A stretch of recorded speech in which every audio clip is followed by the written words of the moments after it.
बिस्मिल्लाहिर्रहमानिर्रहीम। स्टूडेंट अस्सलाम वालेकुम। मैं हूं आपका मैथ का टीचर तनवीर अहमद। तो हम सेकेंड ईयर की मैथमेटिक्स कर रहे हैं। इसमें चैप्टर नंबर 2 स्टार्ट किया हुआ है। 2.1 एक्सरसाइज से पहले हम एग्जाम्पल कर रहे हैं। एग्जाम्पल नंबर 1 है, इसमें कहता है जी find derivative by definition method.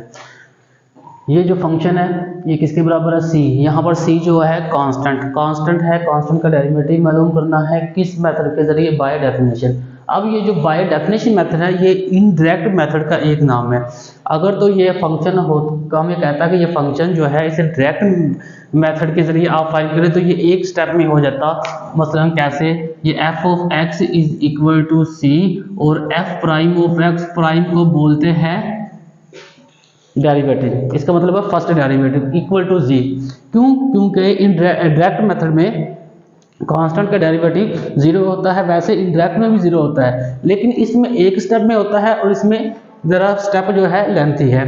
तो हम जो है इनडायरेक्ट मेथड के स्टेप देखते हैं।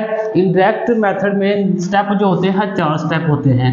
एफ ऑफ एक्स एक फंक्शन दिया होता है, पहला स्टेप ये होता है, इसमें इंक्रीमेंट करना होता है x of X plus delta x. Delta x क्या है, इस फंक्शन के में इंक्रीमेंट है। दूसरा स्टेप क्या होता है, ये जो इंक्रीमेंट वाला फंक्शन है इसमें से हमने माइनस करना होता है ये जो ओरिजिनल फंक्शन है। ये फर्स्ट स्टेप, ये सेकंड स्टेप। अब जो है थर्ड स्टेप क्या होता है, सेकंड स्टेप को हम डेल्टा एक्स पर डिवाइड करते हैं तो इससे हमें थर्ड स्टेप हासिल होता है। फोर्थ स्टेप क्या होता है, हमने लिमिट अप्लाई करनी होती है डेल्टा एक्स की। कहाँ तक अप्लाई करनी होती है, अप्रोचेस टू जीरो ऑन किस पर की जाती है, ये थर्ड स्टेप पर की जाती है। थर्ड स्टेप पर जब हमने लिमिट अप्लाई की तो ये हमारे पास फोर्थ स्टेप आ गया। ये बेसिक 4 स्टेप है, इसको फॉलो करते हुए हम इस क्वेश्चन को सोल्व करेंगे। फर्स्ट स्टेप हम क्या करेंगे, इसको हमने क्वेश्चन नंबर 1 का नाम दिया। पहला स्टेप क्या होता है, इंक्रीमेंट करना है दोनों तरफ इज इक्वल टू सी। देखो हमने इस तरफ किया, इस तरफ नहीं किया। यहाँ पर जो सी है वो कांस्टेंट है, कांस्टेंट में कभी भी इंक्रीमेंट नहीं होता। यहाँ पर जो एक्स है, एक्स एज अ वेरिएबल है, वेरिएबल की वैल्यू आपको पता है चेंजिंग हो सकती है। इसमें इंक्रीमेंट भी हो सकता है, इसमें सब्ट्रैक्शन भी हो सकती है। तो हमने क्या किया, इसमें इंक्रीमेंट किया तो इसको क्वेश्चन नंबर 2 का नाम दे दिया।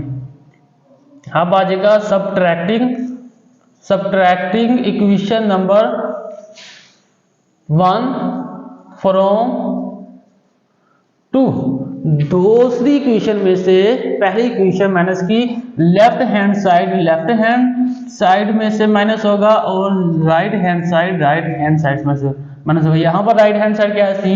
यहाँ पर राइट हैंड साइड क्या है, सी। तो C minus C is equal to 0। F of X plus delta X minus F of X किसके बराबर आ गया, सी के। अब ये देखिए पहला स्टेप था इंक्रीमेंट करना, हमने इंक्रीमेंट कर दिया यहाँ पर। दूसरा स्टेप क्या था, फंक्शन में से, इंक्रीमेंट वाले फंक्शन में से पहला स्टेप फर्स्ट फंक्शन को निकालना या गिवन फंक्शन को निकालना। इंक्रीमेंट वाले फंक्शन में से हमने गिवन फंक्शन को निकाला, राइट हैंड साइड में से निकाल दी, लेफ्ट हैंड साइड निकाल दी।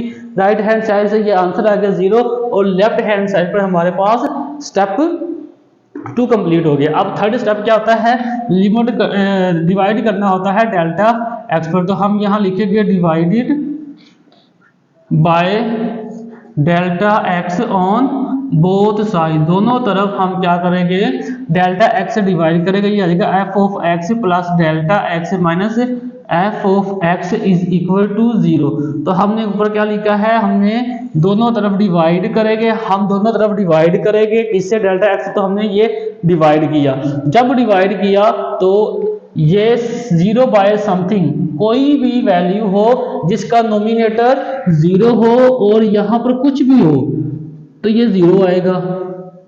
अगर इनफिनिट वो भी हो जाएगा 5 तो क्या आ जाएगा 0। कुछ भी हो, ऊपर नोमिनेटर में 0 हो, डिनोमिनेटर में कुछ भी हो तो 0 आएगा। तो लेफ्ट हैंड साइड हम पहले लिखेंगे F of X plus delta X minus F of X, denominator में आएगा delta X is equal to 0 आ जाएगा।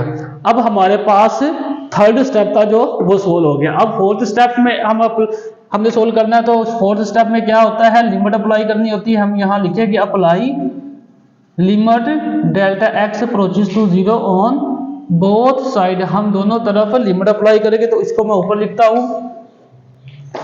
जब हम लेफ्ट हैंड साइड पर लिमिट अप्लाई करेंगे तो लेफ्ट हैंड साइड वाला फंक्शन कुछ इस तरह से बनेगा, डिवाइडेड बाय डेल्टा एक्स। देखो ये फंक्शन था, ये फंक्शन एज इट लिखा, इसके साथ लिमिट अप्लाई की, और राइट हैंड साइड पर 0 है, तो हम क्या करेंगे, पहले limit delta X approaches to 0 apply करेंगे और ये 0।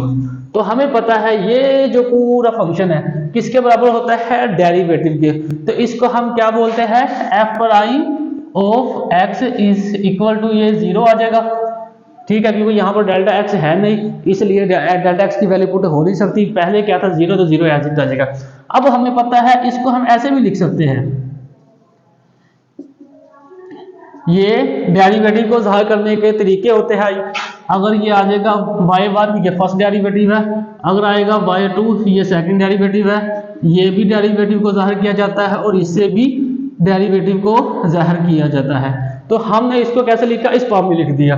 अब लिखेंगे फ्रॉम इक्वेशन नंबर 1, क्या लिखेंगे, from equation number 1 F of X किसके बराबर है, सी के, तो D over D X into C is equal to 0।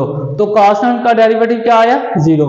अगर तो डायरेक्ट मेथड से फाइंड करते तो एक ही स्टेप में होता था। देखो F prime of X is equal to 0, क्योंकि ये डायरेक्ट मेथड का एक ही स्टेप होता है। जो इनडायरेक्ट है इसके 4 स्टेप होते हैं, हमने चारों स्टेप को फॉलो करना होता है। तो चारों स्टेप को फॉलो करके हमने लास्ट में आंसर 0 निकाल दिया। तो इनडायरेक्ट मेथड के आप फर्दर 2 नाम और भी होते हैं, एक initio method, A B initio, और सेकंड जो होता है बाय फर्स्ट प्रिंसिपल मेथड। तो ये हमारे पास एग्जांपल नंबर 1 थी। तो अगर तो आपको एग्जांपल नंबर 1 समझ आई है तो वीडियो को लाइक करें, चैनल को सब्सक्राइब करें, अगर नहीं आई तो नीचे कमेंट्स करें ताकि मजीद बेहतर तरीके से एक्सप्लेन कर सकूं।